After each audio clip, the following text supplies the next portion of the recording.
ಸದಾ ಆರೋಗ್ಯವಾಗಿರಲು ಉತ್ತಮ ಸಲಹೆಗಳು ಮತ್ತು ಮನೆಮದ್ದು.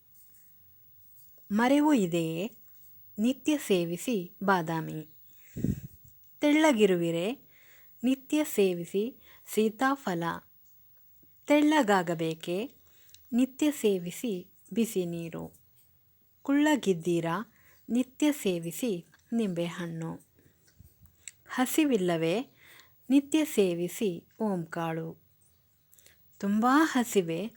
ನಿತ್ಯ ಸೇವಿಸಿ ಹಸಿ ಶೇಂಗಾ. ಬಾಯಾರಿಕೆಯೇ? ನಿತ್ಯ ಸೇವಿಸಿ ತುಳಸಿ. ಸಕ್ಕರೆ ಕಾಯಿಲೆಯೇ? ನಿತ್ಯ ಸೇವಿಸಿ ರಾಗಿ. ರಕ್ತಹೀನತೆಯೇ? ನಿತ್ಯ ಸೇವಿಸಿ ಪಾಲಕ್ ಸೊಪ್ಪು. ತಲೆ ಸುತ್ತುತ್ತದೆಯೇ? ಸೇವಿಸಿ ಬೆಳ್ಳುಳ್ಳಿ ಕಷಾಯ. ಬಂಜೆತನವೇ? ಸೇವಿಸಿ ಔದಂಬರ ಚಕ್ಕೆ ಕಷಾಯ. ಕಫ ಬರುವುದೇ? ಸೇವಿಸಿ ಶುಂಠಿ ಕಷಾಯ.